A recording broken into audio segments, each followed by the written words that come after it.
Bonjour à tous, eh bien prenons un moment tous ensemble aujourd'hui pour commencer à lire et méditer le volume 6 du livre du ciel de Luisa Picaretta. Au nom du Père qui me crée, du Fils qui me sauve et du Saint-Esprit qui me sanctifie. Amen. Jésus, une fois de plus, nous nous immergeons en toi, dans ta divine volonté, nous nous unissons à toi, nous nous unissons à ton humanité, à ta volonté, à ta divinité. Nous nous identifions à toi, nous voulons, d'où Jésus, être comme d'autres toits sur la terre, des miroirs, des échos, des images de la Trinité, que nos vies soient des imitations de ta vie. Nous voulons vraiment prendre cette forme de l'être suprême, nous voulons que tu nous spiritualises complètement et que tu viennes continuer ta vie à partir de notre humanité. Seigneur, viens continuer ta passion, sers-toi de nos mains, de nos pieds, de nos bouches, de nos yeux, voilà, de nos pensées, sers-toi de tout. Nous voulons que nos humanités soient comme des humanités de surcroît pour toi, Seigneur. Seigneur, nous fusionnons nos volontés dans la tienne, nous te les donnons, nos volontés, pour que tu t'en serves comme champ d'action et que tu continues ton œuvre de création en nos cœurs. Nous nous perdons en toi, nous nous abandonnons entre tes bras comme des tout petits. C'est ce que nous voulons, être totalement abandonnés à tes plans divins, que vraiment nous puissions tout accueillir comme venant de tes adorables mains. Situation facile, super, situation plus difficile, Seigneur, merci, j'accueille ce que tu veux, je le veux moi aussi, voilà, puissions-nous être dans ce total abandon. Seigneur, comme tous les jours, nous te serrons contre nos cœurs, dans nos bras, et nous voulons te dire d'une seule voix que tu es important pour nous, que tu es notre chéri, notre bien, notre tout, que nous avons besoin de toi.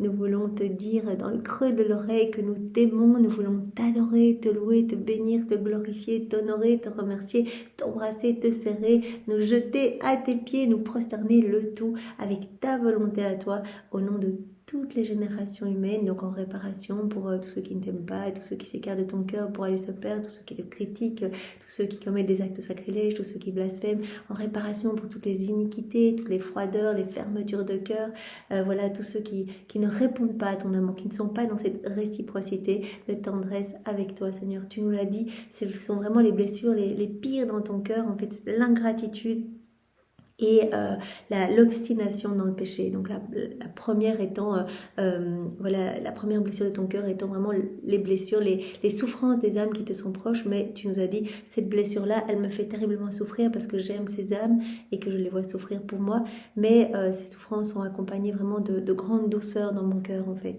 tandis que l'ingratitude et l'obstination, ça vraiment, ça me perce littéralement le cœur.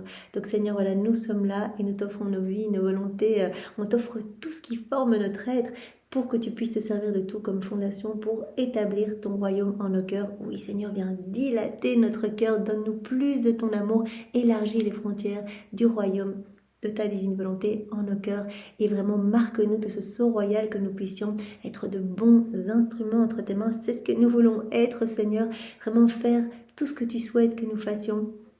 Donne-nous toutes les grâces nécessaires pour que nous puissions vraiment travailler à chaque instant, à chaque seconde, à faire descendre ce merveilleux royaume d'amour sur la terre, ce royaume où tous les hommes seront heureux, où tu seras reconnu, où tu auras ta place d'honneur au milieu de tes enfants. Nous y aspirons tant, Seigneur. Vraiment, donne-nous ce don. Tu veux le donner, on le voit à travers les 36 volumes, c'est quelque chose qui n'est pas méritoire. Tu veux nous faire ce don, c'est vrai, Seigneur, nous sommes petits, faibles, nous chutons continuellement, mais nous voulons ce don.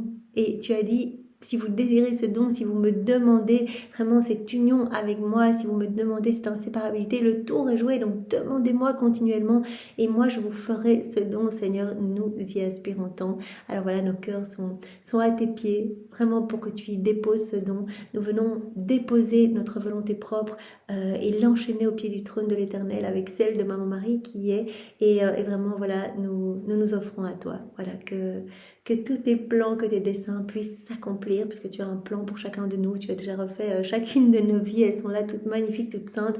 On n'a qu'à s'unir à toi pour venir la chercher, Seigneur. Nous voulons vraiment grandir dans cette sainteté divine que tu veux pour chacun de nous. Nous voulons grandir à ta ressemblance, Seigneur, vraiment être comme toi.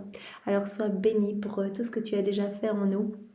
tout ce que tu vas encore faire aujourd'hui, ce que tu feras demain. Merci pour ces écrits du ciel qui, jour après jour, nous travaillent, nous transforment, nous façonnent. Tu nous places à chaque fois que tu nous parles de quelque chose, la semence vient dont tu nous parles dans nos cœurs, et au plus on mastique, au plus on lit, au plus on en reparle, au plus cela grandit en nous. Quand tu nous parles de l'obéissance, du vrai amour, de la pureté d'intention, tu nous parles voilà, de l'amour pour la croix, etc. Tout cela, tu le places en nous, la patience, etc. La persévérance dans le bien. Tu places cela en nous, donc c'est merveilleux. On ne perd jamais notre temps, puisque chaque vérité est une vie divine, et vraiment tu essayes de nous séduire par ces vérités pour que nous puissions nous plonger dans les écrits du ciel à nouveau, et que nous puissions mettre en pratique en fait. Voilà, tu nous aimantes et tu nous rappelles continuellement à revenir dans ces écrits, pour que nous puissions avoir cette soif de te demander ce don en fait. Tout doit servir à alimenter ce désir de recevoir ce cadeau. Voilà Seigneur, je crois que c'est réussi. Nous désirons tant le recevoir Seigneur, et nous désirons cela au nom de tous. Sois béni Seigneur, et nous te demandons maintenant de disposer nos cœurs et nos intelligences pour que nous puissions accueillir ce que tu veux nous donner aujourd'hui, que nous puissions le comprendre avec ta compréhension à toi, ta sagesse à toi. Viens toi-même à l'intérieur de chacun de nous réceptionner tous ces mots bénis qui sont les tiens. Tu nous as dit, voilà, ces écrits sont une partie de moi, chaque vérité c'est comme une naissance que je sors de mon sein paternel. Donc tu as embrassé ces écrits, et vraiment tu dis, mais ce n'est pas ton œuvre Louisa, ce sont mes écrits. Et donc Seigneur, ce sont tes mots bénis, alors viens les graver en lettres de lumière dans toutes nos cellules, que nous puissions y penser continuellement, et que cela puisse nous percuter, nous pousser à un changement, nous pousser à t'appeler dans tous nos actes, que nous fassions de plus en plus d'actes, puisque tout au long de ces 36 volumes, tu nous dis, mais un acte de plus compte, un acte de plus est important, c'est une tournée de l'éternel, c'est magnifique, c'est une vie divine, il y a tout dans votre acte, vous sauvez des milliers d'âmes, vous êtes les plus grands missionnaires qui soient, vous concourez à tout le bien qui existe sur la terre et dans le ciel, vous êtes la bouche des missionnaires, le courage des martyrs, la sainteté des saints, l'héroïsme des héros, etc. Vous êtes tout cela juste en étant chez vous à faire vos petits actes dans la divine volonté, et en plus par chacun de vos actes, c'est ma vie qui grandit en vous, donc vous allez vraiment changer, acquérir vraiment mon tempérament divin, mes humeurs divines, alors vraiment faites plus d'actes. Donc voilà, Jésus, tu nous invites à cela tous les jours, que ces vérités puissent s'imprimer en nous, et que voilà, nous puissions voilà, t'appeler à chaque instant dans nos quotidiens. Et comme disait le Père Brown, eh bien que nous puissions voilà, ne pas aller trop vite dans nos mouvements pour vraiment essayer de faire le plus de vie divine possible. Voilà, chaque pas, Seigneur, je te l'offre, je le fais dans ta divine volonté, avec l'intention de te glorifier. J'attache mes pas et ceux de tous les hommes à tes pas, vraiment pour que tous reviennent à ton cœur. Je monte l'escalier. Voilà, Seigneur, je me rapproche de toi, je me rapproche de ton cœur, je le monte dans ta divine volonté. Au nom de tout, je descends l'escalier, je descends plus profondément dans ton cœur, Seigneur. Je m'enfonce en toi et je veux grandir en intimité avec toi. Je le fais au nom de toutes les générations humaines. J'ouvre la porte à toutes les grâces que tu veux me donner à tous que vienne ton royaume, Seigneur. Je ferme la porte vraiment à tous les vices, à toutes les mauvaises tendances, toutes les mauvaises passions. Seigneur, je ne veux que toi. Vous voyez, tout doit nous servir à faire des actes, et c'est magnifique. Donc vraiment, voilà. Et si on est très attentif pour voilà, ne pas laisser Jésus, parce que Jésus est vraiment tellement gentil qu'il vient pallier, si on oublie de faire nos actes, il vient quand même mettre le cachet de son divin vouloir sur nos actes. Si on oublie de les faire et qu'on a donné notre huile le matin, qu'on a dit je t'offre toute ma journée, etc. Comme c'est sa vie qui doit grandir en nous, bah, il continue, il met le cachet. Mais ça lui fait tellement plaisir en fait quand nous-mêmes on y pense. Et au plus on va faire nos actes, au plus cela va être facile d'en faire, comme naturel, comme de respirer ou de cligner des yeux, etc. Parce que c'est comme si cette vie qui grandit en nous, bah voilà, on va acquérir l'immuabilité de Jésus, sa patience, sa paix, sa douceur, sa constance, etc. Donc c'est magnifique. Je vous invite à faire davantage d'actes. Voilà, réfléchissez comment vous pourriez faire, comment je pourrais faire aussi. Voilà, mettre des rappels, se dire ok, chaque fois que je me brosse les dents, on sera toujours dans la divine volonté. Chaque fois que je vais conduire ma voiture, je vais clipser ma ceinture, ce sera toujours pour enchaîner toutes les âmes au cœur de Jésus, etc. Voilà. Mettons en place voilà, des moyens pour faire plus d'actes, et Jésus nous y aidera grandement parce qu'il aspire à cela. Alors voilà, à nouveau pour ce volume 6, nous avons choisi de refaire comme nous avons fait pour les volumes précédents, donc par thématique. Je trouve que ça nous aide grandement en fait à ancrer les vérités, et puis aussi à voir eh bien, comment sont construits les volumes. Quoi, Jésus nous parle. On a bien vu cela avec les 4 premiers volumes qui étaient vraiment les fondations, les bases pour vivre dans la divine volonté. On a vu que les 4 volumes avaient vraiment le même fil rouge. Alors, nous avons vu le volume 5 qui était vraiment assez court, aujourd'hui le 6. Alors comme chapitre 1, eh bien, nous l'avons intitulé « Reprends ta place d'enfant de Dieu ». Et alors, on va voir d'abord les caractéristiques des enfants de Dieu. Il y a un petit passage dans ce volume à la date du 8 février 1905.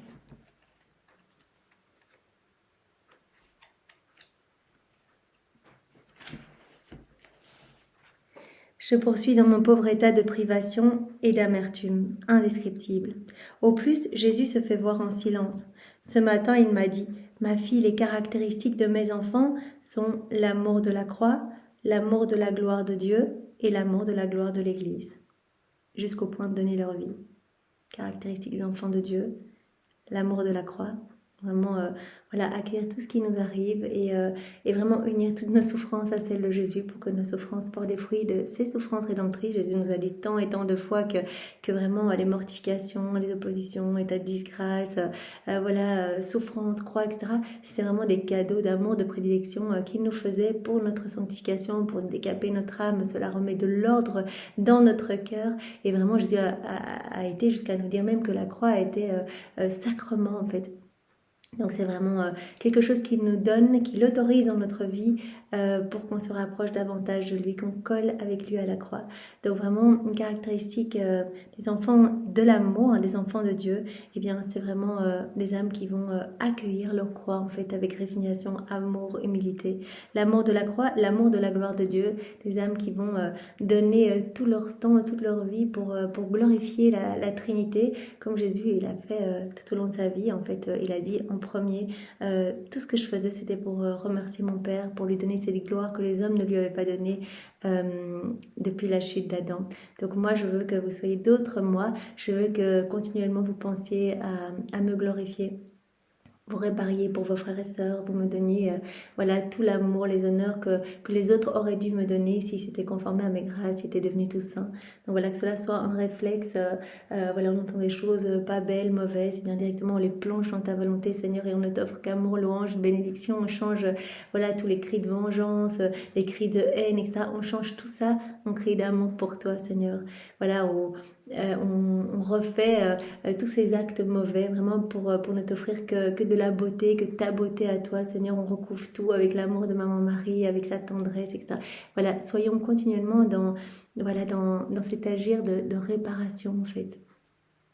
Voilà, la gloire de Dieu, donc les caractéristiques des enfants de Dieu sont vraiment l'amour de la croix, tout accueillir, comme ça vient, l'amour de la gloire de Dieu et l'amour de la gloire de l'Église. On fait tous partie de cette même famille, Jésus est la tête, nous sommes les membres.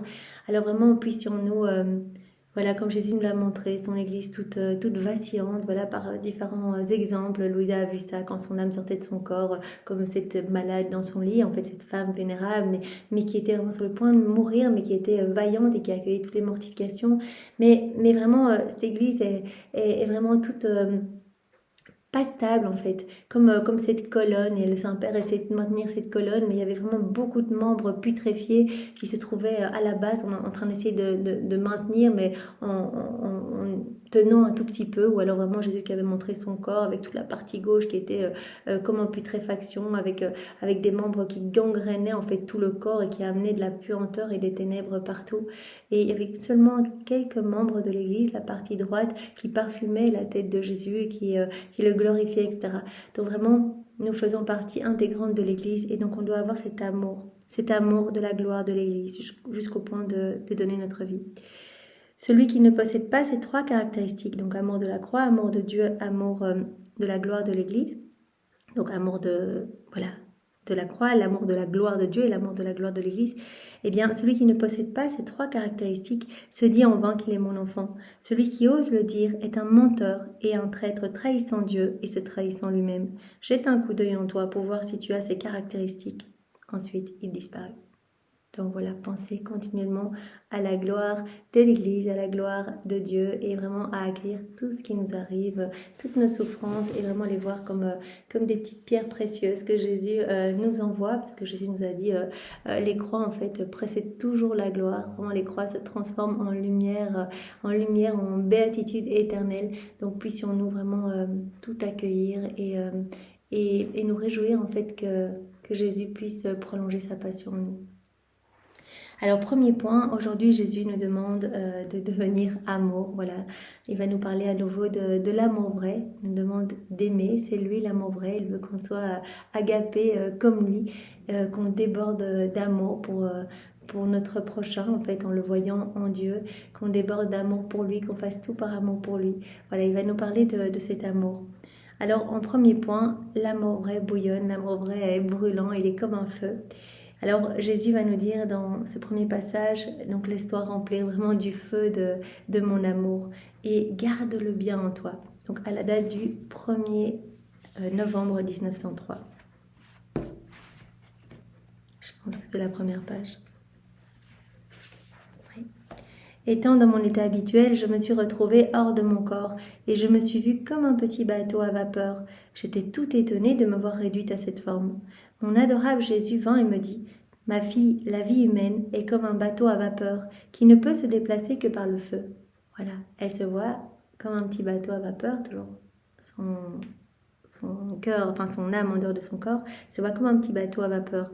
Et Jésus dit oui, la vie humaine, elle est comme un petit bateau à vapeur qui ne peut se déplacer que par le feu. Il faut qu'il y ait du feu dedans pour faire avancer ce bateau. Si son feu est grand et vif, le bateau avance rapidement. Si son feu est petit, il se déplace lentement. Et s'il n'y a pas de feu, si son feu est éteint, il reste immobile. Il en va ainsi pour l'âme. Pour l'âme, c'est la même chose. Il faut vraiment ce feu de l'amour de Dieu. Si le feu de l'amour de Dieu est grand en elle, eh bien l'âme va planer au-dessus de toutes les choses de la terre, volant toujours vers son centre qui est Dieu. Si vraiment voilà, l'âme se laisse consumer par ce feu brûlant de l'amour de Dieu, eh bien voilà, elle s'élèvera, elle se détachera des choses de la terre.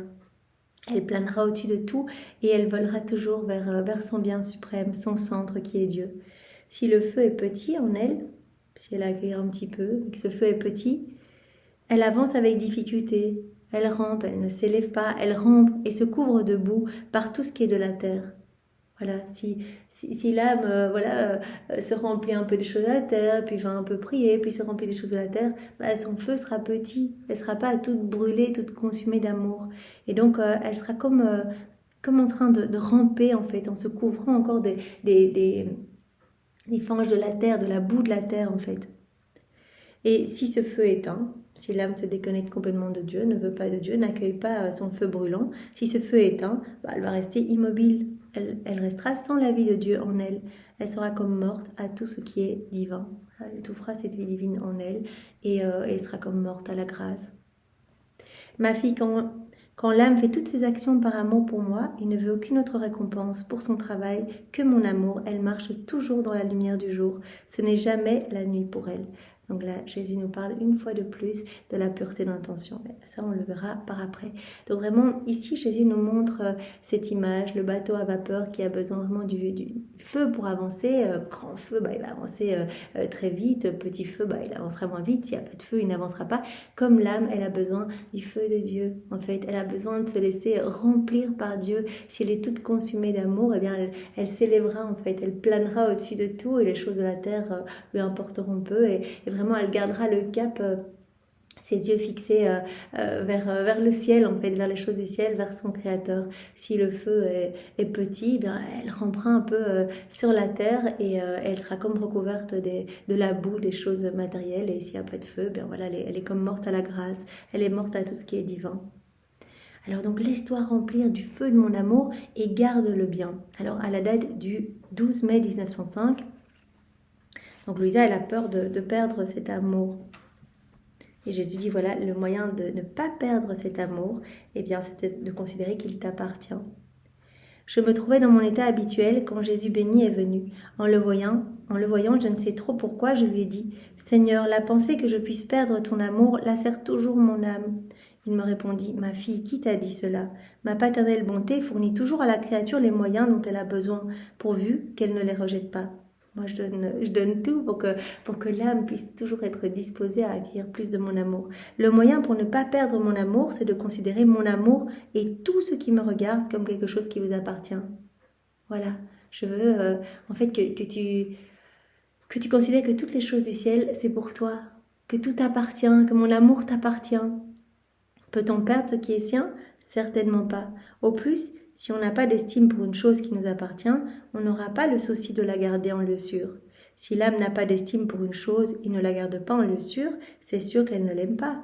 Par conséquent, cette chose n'a plus de vie d'amour pour elle et elle ne peut la compter parmi ses choses personnelles. Donc voilà, considère que mon amour est tien en fait. Voilà, aime-le. Celui qui fait de mon amour une chose personnelle, qu'il estime, le protège et le garde toujours à l'œil.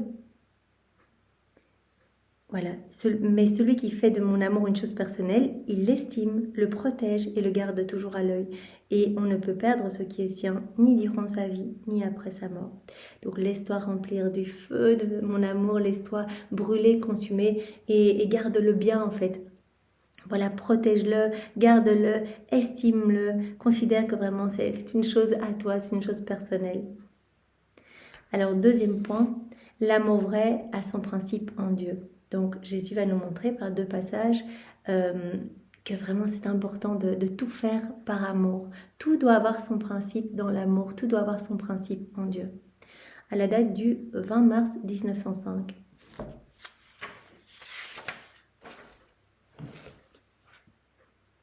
Je poursuivais dans mon état habituel. Dès que Jésus béni vint, il me dit, ma fille, l'amour qui n'a pas son principe en Dieu ne peut se dire un véritable amour, et les vertus qui n'ont pas leur principe en Dieu sont de fausses vertus. Donc tout, nos actions, les vertus doivent avoir leur principe en Dieu. En fait, tout ce qui n'a pas son principe en Dieu ne peut être appelé amour ou vertu. Ce sont des lumières apparentes qui finissent par se transformer en ténèbres. Il ajouta, un confesseur, par exemple, qui se sacrifie beaucoup pour une âme, fait quelque chose d'apparemment saint et même héroïque. Cependant, s'il fait cela parce qu'il a obtenu ou qu'il espère obtenir quelque chose, le principe de son sacrifice n'est pas en Dieu, mais en lui-même et pour lui-même. Par conséquent, on ne peut pas appeler cela de la vertu. Quelqu'un, voilà, un confesseur qui fait beaucoup de sacrifices pour une personne, on dit « ouais, il a un comportement super héroïque ». Mais Jésus dit en fait, s'il le fait pour lui-même, pour être apprécié, pour être reconnu autour de lui, etc., bah alors on ne peut pas appeler ça une vertu. Voilà, il faut que tous nos actes, notre amour, tout puisse avoir son principe en Dieu. Donc tout doit trouver son principe en Dieu. Et un autre point qui nous dit cela aussi, une autre date, à la date du 18 mai 1905. Je poursuivais dans mon état habituel. Quand Jésus béni est venu, il m'a dit, ma fille, la crainte diminue l'amour dans l'âme. Pareillement, les vertus qui n'ont pas leur principe dans l'amour diminuent l'amour dans l'âme. Dieu, c'est l'amour. Donc tout doit trouver son principe en Dieu. Tout doit trouver son principe dans l'amour. Tout doit être fait par amour. En toute chose, l'amour mérite la préférence parce que l'amour rend tout facile. Les vertus qui n'ont pas leur principe dans l'amour sont comme des victimes sur le chemin de l'abattoir. Elles vont vers leur destruction.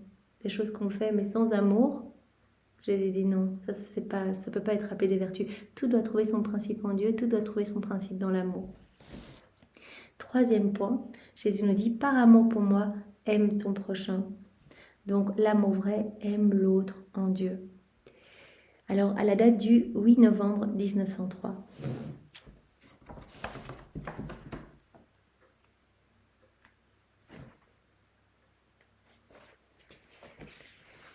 Me trouvant dans mon état habituel, je priais pour les besoins des autres.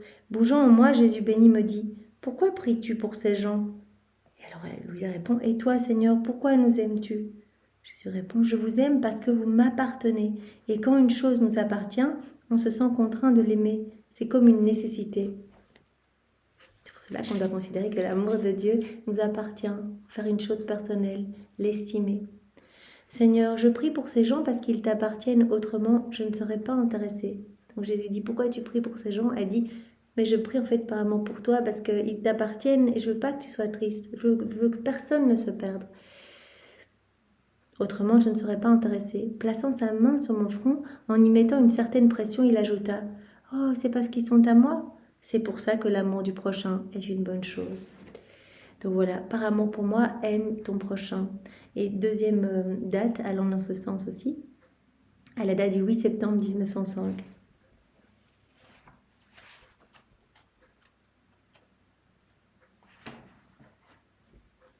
Je me trouvais dans mon état habituel et dès qu'il est venu, Jésus béni m'a dit: Ma fille, la charité est vraie. Si en faisant du bien au prochain, on le fait parce qu'il est mon image. Donc, faire par amour pour Jésus. On fait du bien au prochain parce qu'il appartient à Jésus. Et ici, Jésus dit: Fais du bien au prochain parce qu'il est mon image. Parce que je l'aime. Toute charité qui n'est pas exercée dans cette ambiance ne peut être appelée charité. Si l'âme veut le mérite de la charité, elle ne doit jamais omettre de voir mon image dans son entourage. Voilà, voir Jésus partout. En fait, on doit aimer Jésus partout autour de nous. Notre prochain, voilà, on va visiter une personne malade. Seigneur, c'est toi que je viens visiter. C'est ton image, c'est ton enfant, tu l'aimes, et bien je viens te visiter. Voilà, c'est toi que je viens voir, c'est toi à qui je donne à manger, c'est toi à qui je donne à boire, c'est toi pour qui je fais les courses, etc. Voilà ce que l'on fait. Eh bien, on doit voir la personne en face de nous, eh bien, comme une image de Jésus. Ma propre charité ne sort jamais de cette ambiance. J'aime la créature seulement parce qu'elle est mon image. Si chez la créature mon image est déformée par le péché, je perds le goût de l'aimer. Je l'aborde même. Je porte une grande attention à préserver les plantes et les animaux parce qu'ils servent à mes images. C'est pour cela que Louisa, elle désarme vraiment Jésus quand elle dit: S'il te plaît, ne châtie pas tes créatures, ce sont tes images. Voilà, elle rappelle à Jésus: ce sont tes images, tu nous as créés à ton image et à ta ressemblance. C'est vrai que l'homme fait n'importe quoi et vraiment vient détruire cette image divine en lui. Mais prends pitié, ce sont tes images. Voilà. La créature doit toujours s'efforcer de ressembler à son créateur. Donc, premier point, laisse-toi remplir du feu de mon amour et garde-le bien. Deuxième point, fais tout par amour. Tout doit avoir son principe dans l'amour, tout doit avoir son principe en Dieu. Troisième point, par amour pour moi, aime ton prochain. Quatrième point, par amour pour moi, oublie-toi complètement. Par amour pour moi, renonce à tout, consacre-moi tout, donne-moi tout, donne-toi entièrement. Ça, c'est le quatrième point. Donc, on va avoir toute une série de passages où Jésus dit, voilà, l'amour vrai, il se donne complètement pour l'être aimé, il s'oublie complètement, il se sacrifie complètement. Premier passage à la date du 10 novembre 1903.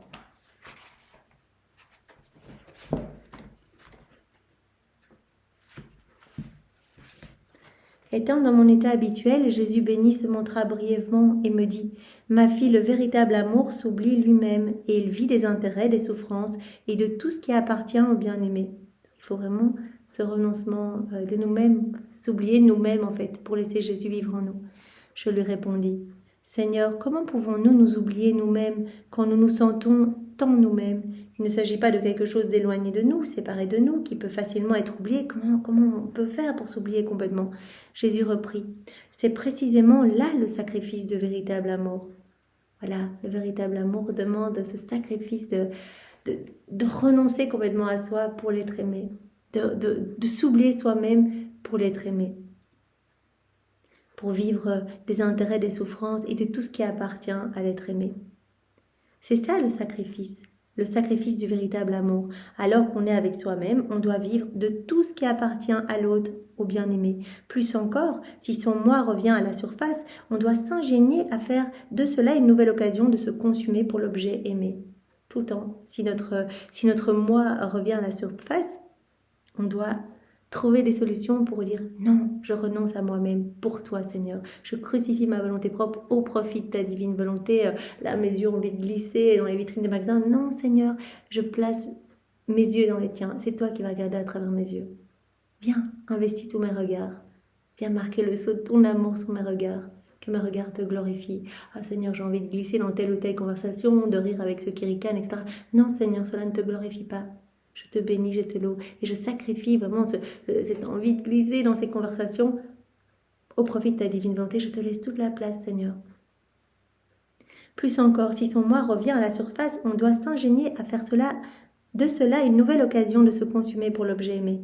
Par contre, si le bien-aimé voit que l'âme lui donne tout d'elle-même, il saura la récompenser en lui donnant tout de lui et en lui permettant de vivre de sa vie divine. Et si on se donne complètement à Jésus, il va tout nous donner de lui. Si on se vide, quand on dit « mais Seigneur, mais voilà, je renonce à moi-même, je renonce à ma volonté propre, je renonce à tout », Jésus va largement nous récompenser puisqu'il va nous donner de vivre de sa vie divine.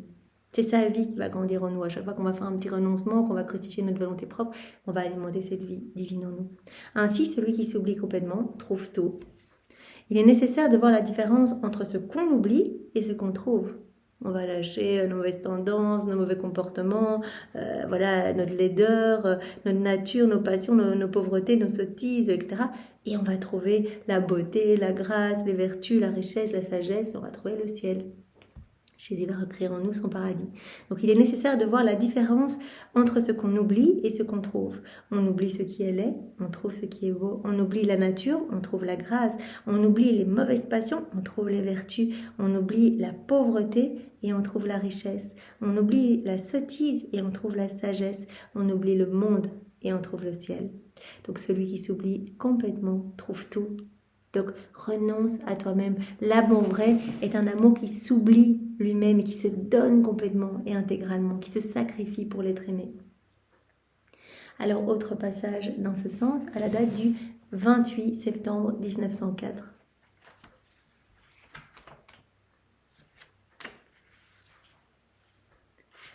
Puisque mon très doux Jésus ne venait pas, j'ai passé une très mauvaise matinée. Je ne faisais rien d'autre que de m'efforcer de renoncer à moi-même. Je me disais, qu'est-ce que je fais ici? Qu'est-ce que ça me donne de renoncer continuellement à moi-même?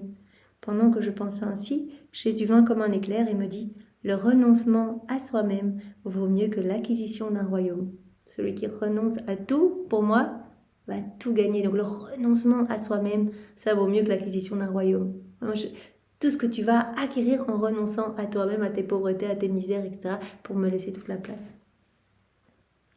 Encore un passage, celui du 23 août 1905.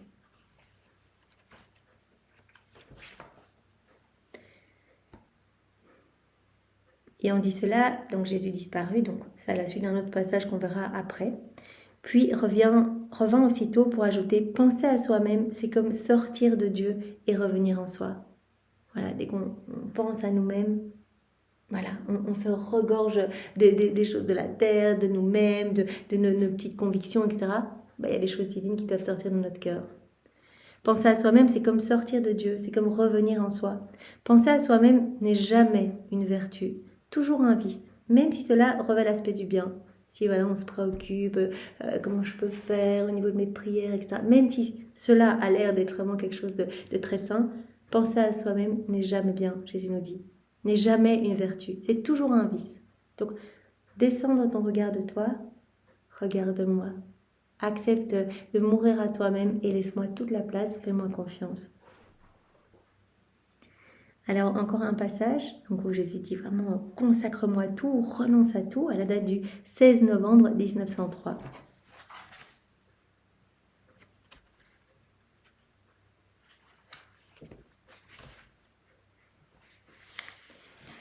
Voilà. Ce matin, étant hors de mon corps, je me suis trouvée avec bébé Jésus dans mes bras et en compagnie d'une vierge qui m'a étendue par terre pour me faire subir la crucifixion, pas avec des clous, mais avec du feu, plaçant des charbons de bois en feu sur mes mains et mes pieds. Jésus béni m'assistait dans ma souffrance et me dit « Ma fille, il n'y a pas de sacrifice sans renoncement. » Voilà, le renoncement, c'est un sacrifice pour Jésus. Le sacrifice et le renoncement provoquent l'amour le plus pur. Donc voilà, donc l'amour vrai demande ce sacrifice de nous-mêmes en fait. Je renonce à tout Seigneur, je renonce à moi-même, je me sacrifie complètement pour te laisser toute la place. Il n'y a pas de sacrifice sans renoncement et le sacrifice et le renoncement provoquent l'amour le plus pur et le plus parfait. Comme le sacrifice est sacré, il me consacre l'âme comme un sanctuaire digne de moi afin que j'y habite en permanence. Voilà, tout est renoncement. Ça en fait des petits sacrifices. C'est comme si tu me consacrais ton âme comme un sanctuaire pour que je vienne y habiter de façon permanente. Ainsi, laisse le sacrifice faire son œuvre en toi, afin de rendre sacré ton corps et ton âme, pour que tout soit sacré en toi. Consacre-moi tout, donne-moi tout, renonce à tout. Donc il n'y a pas de sacrifice sans renoncement, et le renoncement et le sacrifice provoquent cet amour vrai, cet amour le plus pur. Et donc vraiment, je viens vivre de manière permanente dans l'âme, qui me donne tout, qui renonce à tout. Alors encore un passage qui va dans ce sens, donc par amour pour moi, oublie-toi complètement, renonce à tout, consacre-moi tout et donne-toi entièrement. Et alors ta musique sera alors divine pour moi. À la date du 7 février 1904.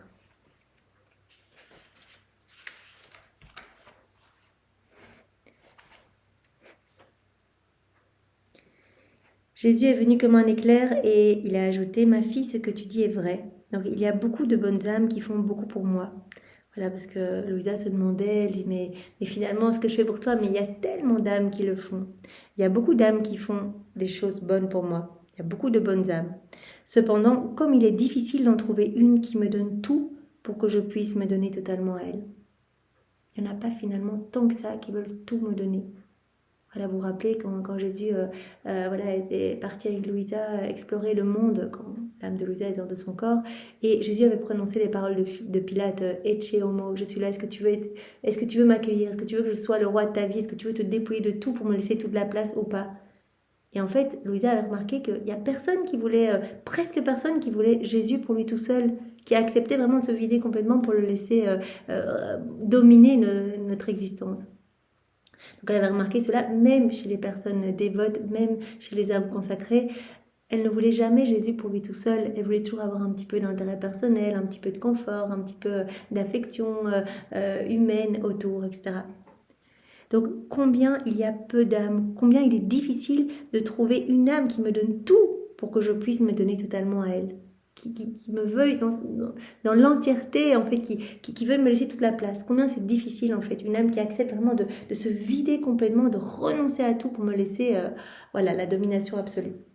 Certaines conservent un peu d'amour propre, un peu d'estime de soi, d'autres une affection particulière, ne serait-ce que pour une personne sainte, d'autres conservent une petite vanité, d'autres quelques attachements à la terre ou à leurs intérêts personnels. En somme, chaque âme conserve sa petite chose bien à elle, et ainsi, ce qui me vient d'elle n'est pas entièrement divin. Sa musique n'est pas capable de produire ses effets pour mon ouïe et auprès des esprits humains. Jésus va nous dire beaucoup à travers les 36 volumes que quand on vit dans sa volonté, en fait, on lui laisse toute la place. Et chacun de nos actes est une offrande complète. Jésus dit, c'est comme un martyr blanc, en fait. Il y a les martyrs rouges de sang. Et là, vous me donnez tout, en fait. Vous me faites l'offrande de toute votre vie quand vous faites un acte dans la divine volonté. Vous vous offrez complètement à moi. Et chacun de vos actes va être comme une douce mélodie, une musique divine, en fait. J'entends les sons divins dans votre acte. Et ces mélodies viennent entourer le trône de l'Éternel. Et cela vraiment nous ravit et cela vraiment amène une joie énorme à tout le ciel. Jésus dit combien il est rare de trouver des âmes qui veulent complètement se dépouiller de tout pour me laisser toute la place. Chaque âme conserve des petites choses. Voilà. Et donc, sa musique, la musique de ces âmes qui gardent des choses pour elles, sa musique n'est pas capable de produire ses effets pour mon ouïe et auprès des esprits humains. Par conséquent, les grandes choses que ces âmes font ne peuvent produire les mêmes effets et me plaire, autant que les petits gestes de l'âme qui ne garde rien pour elle et se donne tout à moi. Donc même des grandes choses, mais qui ne sont pas faites entièrement pour Jésus.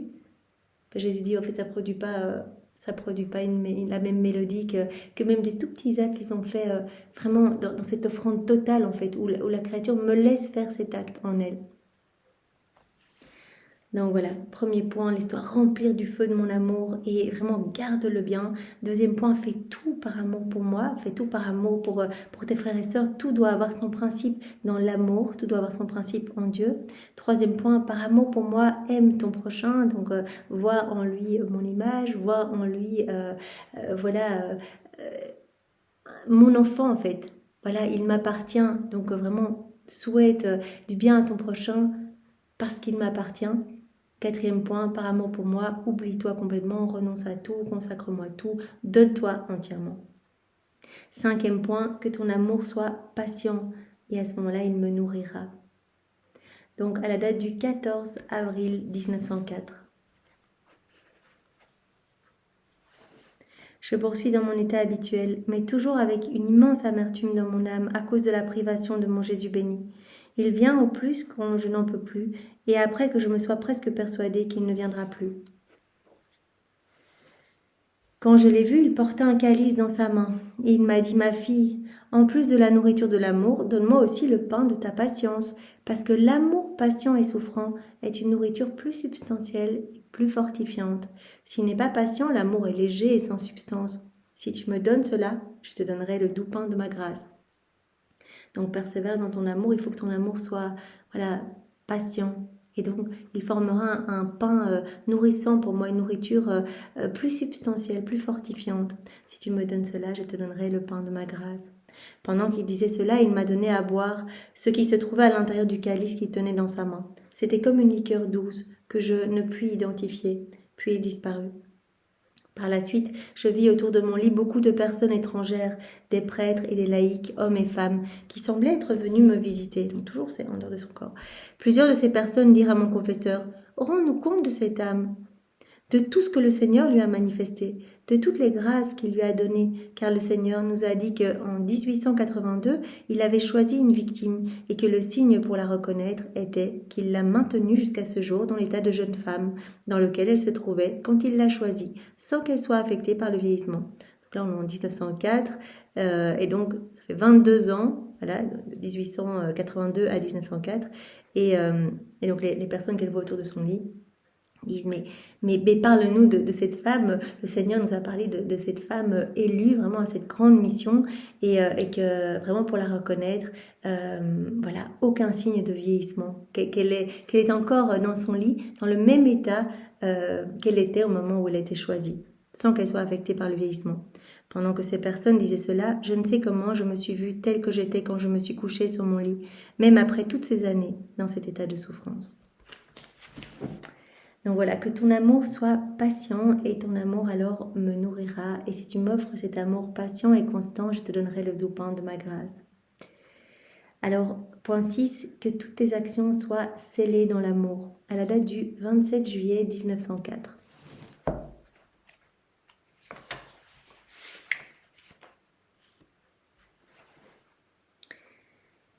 Jésus me dit, ma fille, fais en sorte que pour toi, tout soit scellé dans l'amour. Si tu penses, tu dois penser dans l'amour. Si tu parles, si tu opères, si ton cœur palpite, si tu désires, tu dois faire tout cela dans l'amour. Même pour un seul désir qui se présente et qui n'est pas amour, restreins-le à être amour. Ensuite, laisse-le aller. Pendant qu'il disait cela, il me semble qu'il toucha tout mon être avec sa main en y plaçant beaucoup de sceaux d'amour.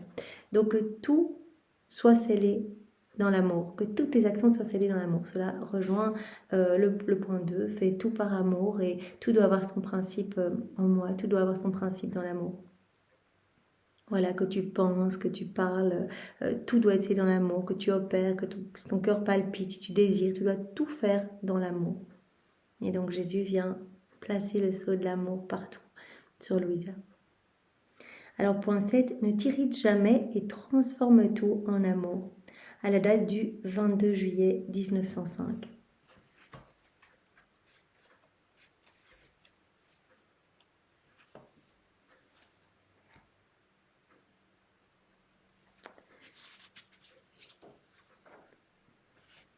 J'étais irritée et de ne pas pouvoir faire certaines mortifications. Il me semblait que le Seigneur ne permettait pas que je puisse les faire parce qu'il m'avait en horreur. Donc elle se dit, mais je peux même pas faire certaines choses que je voudrais faire, m'imposer des mortifications à offrir, je peux pas le faire.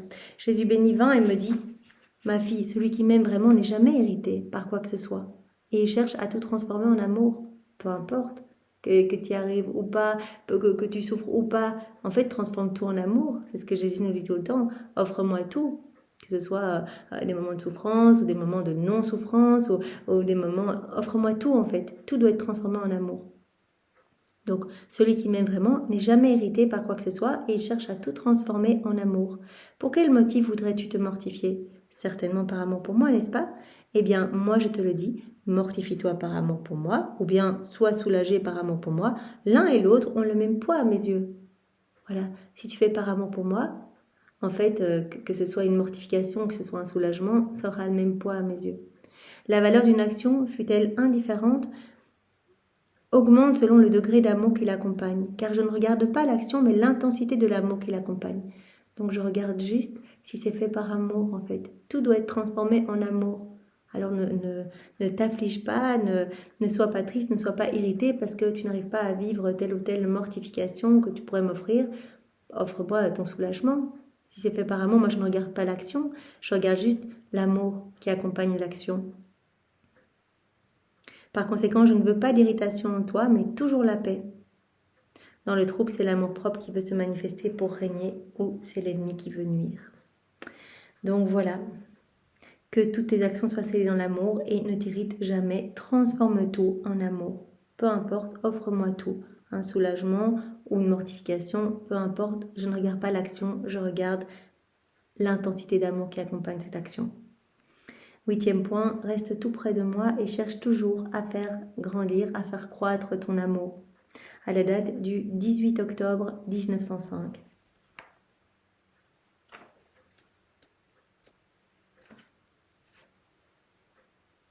Ce matin, me trouvant dans mon état habituel, Jésus vint à l'improviste et me dit « Ma fille, quelle stupidité! Même dans les choses saintes, les âmes pensent à la façon de se contenter elles-mêmes.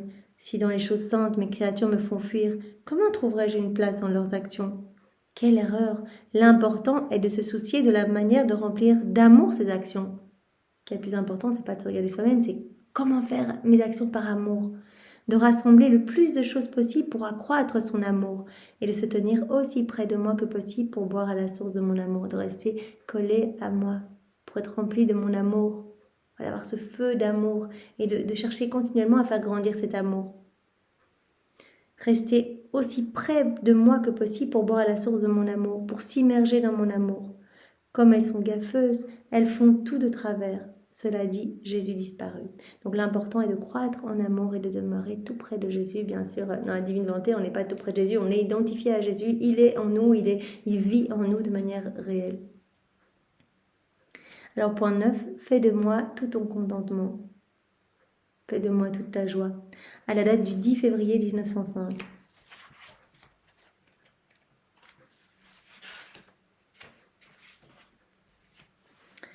Étant dans mon état habituel, je me sentais mécontente de moi, quand Jésus béni vint. Je me suis sentie envahie par un tel contentement que j'ai dit « Ah Seigneur, toi seul est mon véritable contentement. » Jésus me dit « Le premier contentement de l'âme, c'est Dieu seul. Le second, c'est quand l'âme intérieurement et extérieurement ne regarde que Dieu. » Donc, contentement de l'âme, ce qui va amener vraiment de la joie à l'âme. Jésus dit « Le premier contentement, c'est Dieu seul. » Le deuxième contentement de l'âme, c'est quand l'âme ne regarde que Dieu. Le troisième contentement, c'est quand, se maintenant dans cette ambiance divine, l'âme ne laisse aucun objet créé, aucune créature, aucune richesse altérer l'image divine dans son esprit. En fait, l'esprit se nourrit de ce qu'il pense, et en ne regardant que Dieu seul, les seules choses d'ici-bas qu'il regarde sont celles que Dieu veut. Il ne se préoccupe de rien d'autre, et ainsi il reste toujours avec Dieu. Premier contentement de l'âme, c'est Dieu seul. Deuxième contentement, c'est quand l'âme ne regarde que Dieu. Troisième contentement, en ne regardant que Dieu, l'âme ne se préoccupera de rien d'autre et restera toujours avec son Créateur. Et donc, il n'y aura rien du tout, aucun objet créé, aucune créature, aucune richesse qui altérera cette image divine dans son esprit. Quatrième contentement, Jésus dit, c'est la souffrance pour Dieu. Une âme qui souffre pour moi. Que ce soit pour une conversation entre l'âme et Dieu, pour s'étreindre mutuellement, pour se témoigner de l'amour, Dieu appelle l'âme et l'âme, elle répond. Dieu donne à l'âme de souffrir et l'âme accepte volontiers de souffrir. Elle désire même souffrir davantage par amour pour Dieu et pour pouvoir lui dire « Vois-tu combien je t'aime ?» Ça, c'est vraiment un grand contentement de pouvoir offrir nos souffrances à Dieu pour pouvoir lui manifester notre amour. C'est ce que Jésus a fait pour son Père. C'est le plus grand des contentements. Donc voilà, Jésus qui dit à Louisa, fais de moi tout ton contentement. Alors il nous a parlé du contentement en disant, premier contentement pour une âme, c'est Dieu seul. Deuxième contentement, c'est quand l'âme ne regarde que moi, ne regarde que son Créateur. Troisième contentement, en ne regardant que son Créateur, l'âme va rester toujours avec lui, toujours auprès de Dieu, ne se préoccupera de rien d'autre et rien n'altérera cette image divine dans son esprit. Et quatrième contentement, c'est quand l'âme, on arrive à vouloir souffrir pour son Créateur, en fait, accepte tout et désire lui prouver son amour par la souffrance. Ça, c'est le plus grand des contentements. Alors, 10e point, je veux trouver en toi mon amour infatigable et prêt à tout. À la date du 30 mai 1905.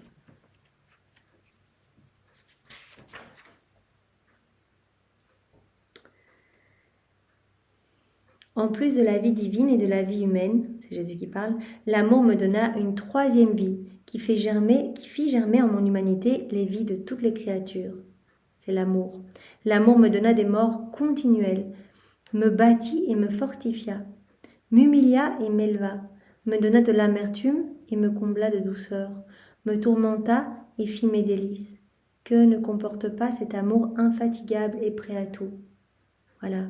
Donc Jésus dit, en plus de ma vie divine, de ma vie humaine, j'avais cette vie d'amour en fait. Tout était amour, un amour infatigable et prêt à tout pour mes enfants. Tout peut être trouvé dans cet amour infatigable. Sa vie est éternelle et toujours nouvelle. Oh, comme je voudrais trouver en toi cet amour, pour t'avoir toujours en moi et pour tout trouver en toi. Donc je veux trouver en toi cet amour divin, cet amour spontané, cet amour infatigable, cet amour qui est prêt à tout en fait, qui est prêt à tout pour moi, qui est prêt à tout pour me ramener des âmes. C'est très beau. Donc voilà, on va arrêter ici pour aujourd'hui. Donc on a vu comme premier chapitre, reprends ta place d'enfant de Dieu, et donc on a vu les caractéristiques des enfants de Dieu. Comme premier point, aime, voilà, deviens amour. Alors comme point 1, l'amour vrai bouillonne, donc laisse-toi remplir du feu de mon amour et garde-le bien. Deuxième point, l'amour vrai a son principe en Dieu. Donc Jésus nous a dit, fais tout par amour et tout doit avoir son principe en moi, tout doit avoir son principe dans l'amour. Troisième point, l'amour vrai aime l'autre en Dieu. Donc Jésus nous a dit, par amour pour moi, je veux que tu aimes ton prochain en fait, parce que c'est mon enfant, parce qu'il m'appartient, parce que c'est mon image. Quatrième point, l'amour vrai s'oublie et se donne pour l'être aimé. Donc Jésus nous a dit, voilà, par amour pour moi, oublie-toi complètement, renonce à tout, consacre-moi tout, donne-toi entièrement. Tu formeras une musique divine pour moi. Cinquième point, l'amour vrai est patient. Donc Jésus nous a dit que ton amour soit vraiment patient, courageux. Et alors tu formeras de la nourriture. Ton amour patient me nourrira. Sixième point, l'amour vrai déborde en fait dans tous les actes. Donc Jésus nous a dit que toutes tes actions soient scellées dans l'amour. Alors point 7, l'amour vrai transforme tout en amour. Donc Jésus nous a dit, ne t'irrite pas, enfin à travers Louisa, ne t'irrite jamais et essaie de transformer tout ce qui t'arrive en amour. Voilà, tu peux pas m'offrir des mortifications, etc. Bah, offre-moi alors le soulagement que, voilà, qui est donné à ton corps, etc. Offre-moi tout en fait. Tout doit être transformé en amour pour moi. Alors, point 8, l'amour vrai cherche toujours à croître. Donc Jésus nous a dit, reste tout près de moi et cherche toujours à faire grandir ton amour pour moi. Alors point 9, l'amour vrai amène la vraie joie et Jésus nous a dit, fais de moi tout ton contentement. Et en point 10, l'amour vrai est infatigable et Jésus nous a dit dans ce point 10, à travers Louisa, je veux trouver en toi mon amour divin, mon amour infatigable, mon amour qui est prêt à tout. Voilà pour ce premier point, aime et devient amour, devient agapé. Merci Seigneur de nous remplir maintenant du feu de ton amour et vraiment de nous faire bouillonner de ta tendresse et que tous nos actes puissent être marqués de ce sceau de ton amour Seigneur. Vraiment que nous puissions voilà, te laisser aimer en nous et t'aimer avec ton propre amour. Seigneur, pour te remercier, nous t'offrons à l'Immaculée Conception de ta maman, sa pureté, son Assomption, tous ces actes, tous ces soleils magnifiques, on te les réoffre, Seigneur, ainsi que tous les actes accomplis par Adam dans son état d'innocence, tous les actes accomplis par Louisa, les actes accomplis dans la divine volonté par Louisa, par les âmes à la suite de Louisa, tous les actes d'amour de tous les saints de tous les temps, donc jusqu'à Louisa, tous ces actes accomplis, et même maintenant, tous ceux qui ne connaissent pas la divine volonté, voilà, on reprend ces actes et voilà, on les refait en toi, Seigneur, pour te donner une gloire nouvelle et pour donner à tous ces saints une gloire accidentelle. On t'offre bien sûr l'amour de ton Père, on te recouvre de l'amour de l'Esprit Saint, de cet amour trinitaire, de ton amour à toi qui est manifesté partout à travers la création, de ton amour que tu as placé dans l'œuvre de la rédemption et de ton amour placé dans chaque sacrement comment voilà, on prend tout, on te réoffre tout, on t'offre tes propres attributs divins, Seigneur, et on te garde dans nos bras.